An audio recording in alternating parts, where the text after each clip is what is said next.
हे guys, very good morning. कैसे हैं आप लोग? होप आप सब बहुत अच्छे होंगे और आप अपने कामों में व्यस्त होंगे।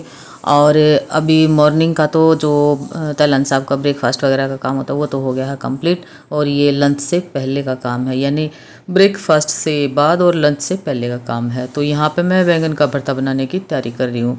और वो बीच से एक कट मार के उसमें देख लिया कई बार है ना, ऊपर से तो बैंगन जो होता है ना भरते वाला वो बहुत ही बढ़िया होता है, लेकिन अंदर कीड़ा मिलता है। तो वो चेक करके और मैंने सिम आंच पे रख दिया है। चलिए, अभी कुछ स्पेशल बना रहे हैं। वो क्या बना रहे हैं वो आगे चल के मैं आप लोगों को बताऊंगी क्या बना रही हूँ। और अब पराठा मैंने डाल ली है पाव सूजी, पाव से ज़्यादा ही सूजी थी ये। और इसमें डाल लिया है घी और थोड़ा सा नमक, और इसमें जो मीठा सोडा होता है ना, बेकिंग सोडा होता है, वो डाल लिया है। और इसको ना अच्छे से घी डालकर मसल लेना, यानी मोयन डाल के मसल लेना। और मुट्ठी में लेके देखोगे ना, जिसका लड्डू जैसी फॉर्म बन जानी चाहिए। तो समझो कि मोयन सफिशिएंट है। अब थोड़ा थोड़ा पानी डाल के इसका एक सॉफ्ट डो तैयार करेंगे। जैसे रोटी बनाते हैं ना, उतना सॉफ्ट डो तैयार करना है, क्योंकि ये सूजी है तो सूजी फूलेगी।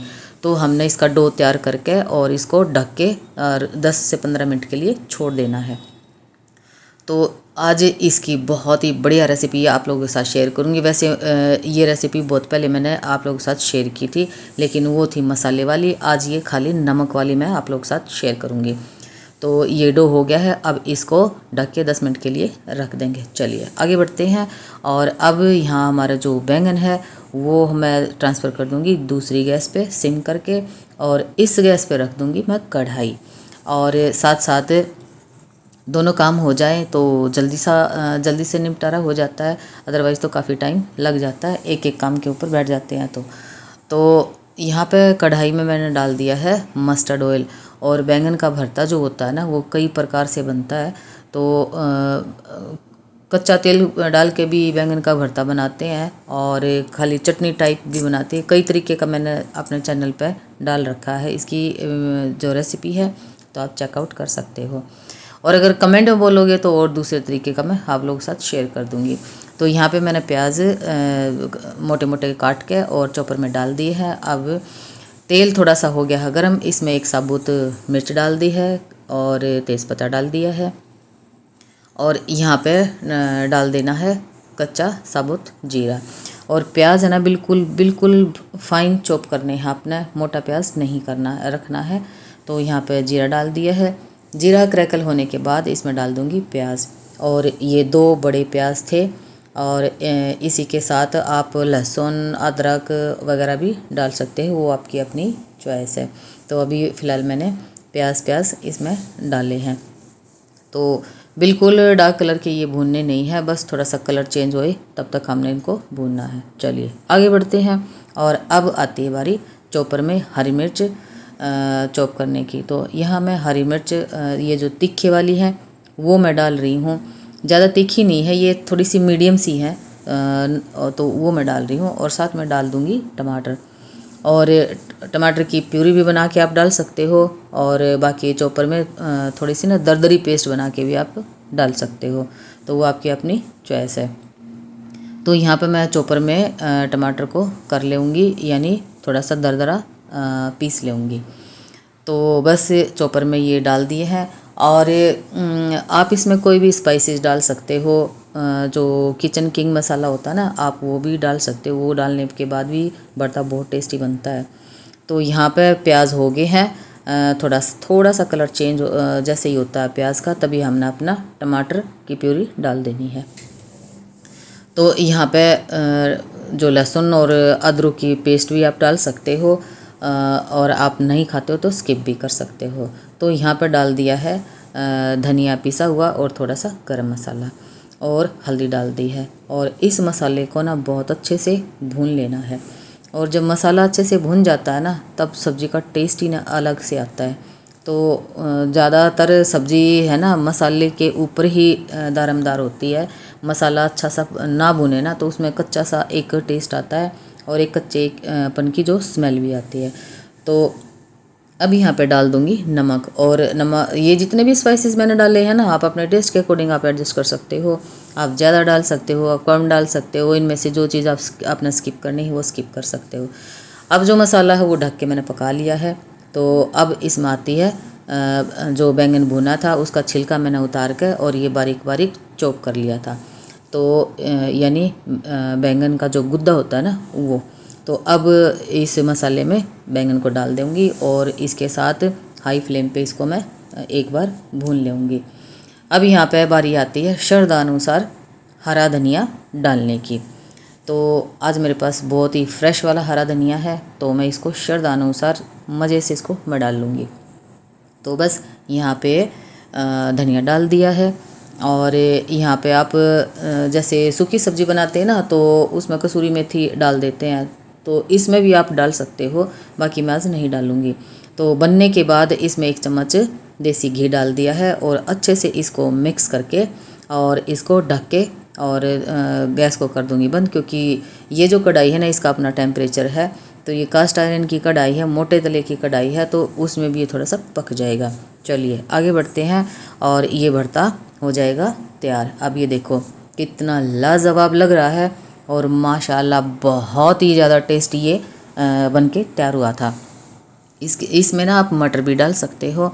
और अब यहाँ पर जैसे खाओगे ना बारीक बारीक है ना प्याज, कच्चे प्याज डाल के, और तब खा के देखना मज़ा आ जाएगा आपको। चलिए ये तो तैयार हो गया है।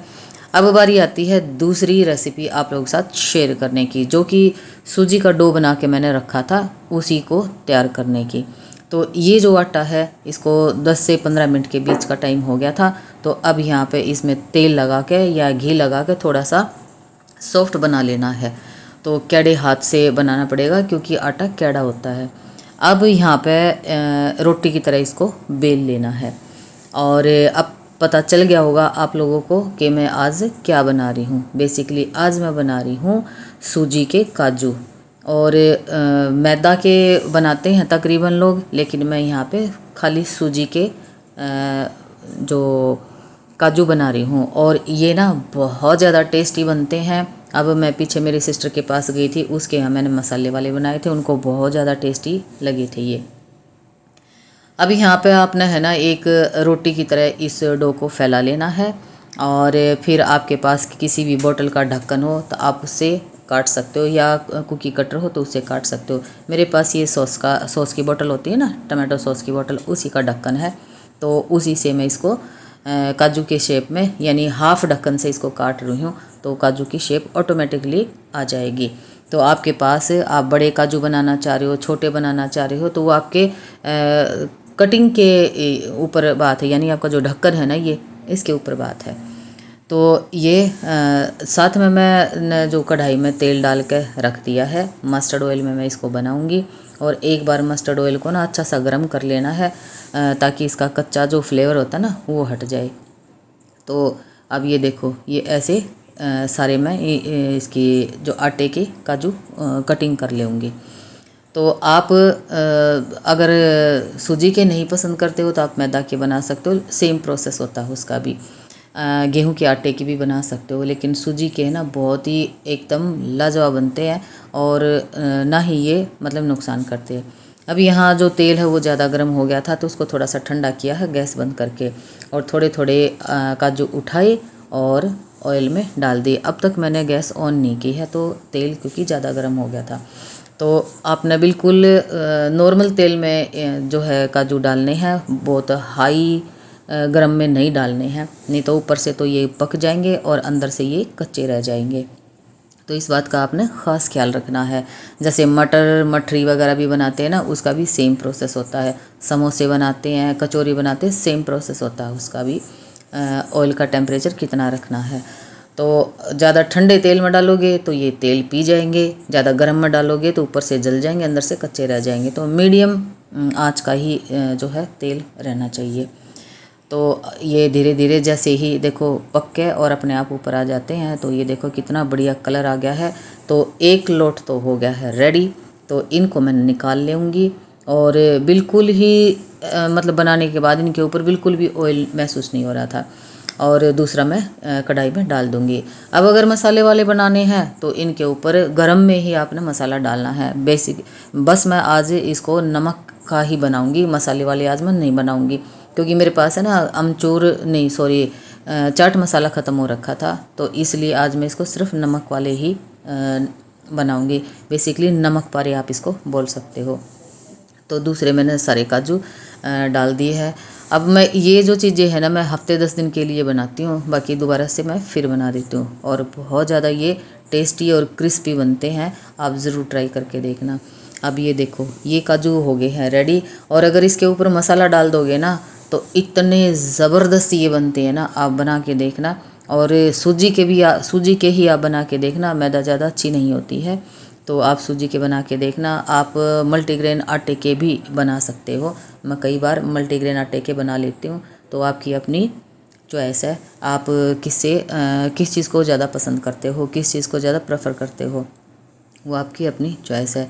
तो ये काजू हो गए हैं रेडी, और इनको ठंडा करके एयर टाइट कंटेनर में डाल के और रख लेना है। आप महीना 2 महीना इसको, ये बिल्कुल भी ख़राब नहीं होते हैं और आप इसका एंजॉय कर सकते हो। इवन आप कहीं घूमने जा रहे हो तो सफ़र में भी इसको ले जा सकते हो। चलिए तीसरी रेसिपी की बारी आती है। यहाँ मेरे पास एक बड़ा बोल भर के मलाई का 3 दिन की मलाई इकट्ठी हो गई थी, तो यहाँ मैंने कढ़ाई में डाल दी है और इसका मैं निकालूंगी घी, और जो नीचे रह जाएगा वो खोया रह जाएगा। और इसकी भी रेसिपी है ना ऑलरेडी मेरे चैनल पे कई बार मैंने दे रखी है। चलिए आज मोटी मोटी आज भी मैं आप लोगों को बता देती हूँ। तो हाई फ्लेम में हमने इसको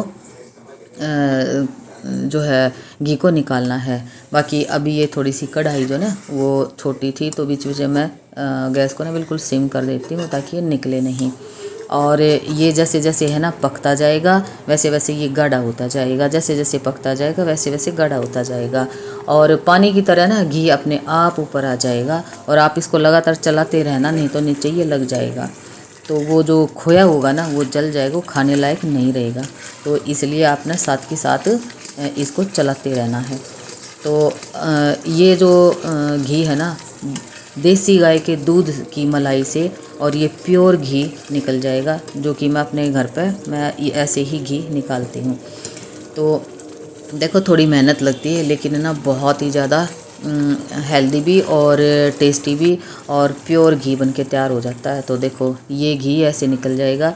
अब इसको बड़ी छलनी में है ना डाल के और रख दूंगी, और छलनी में से घी नीचे निकल जाएगा और खोया ऊपर रह जाएगा। तो खोए में आप खांड डाल के भी आप खा सकते हो, तो ये बहुत टेस्टी बन जाता है। घी का घी हो जाता है और खोए का खोया हो जाता है। तो चलिए फिर इसी के साथ इस व्लॉग का यहीं पे एंड करती हूँ। मिलती हूँ नई ऊर्जा के साथ, तब तक अपना और अपने परिवार का खास ख्याल रखना है। Chill then, take care, bye bye.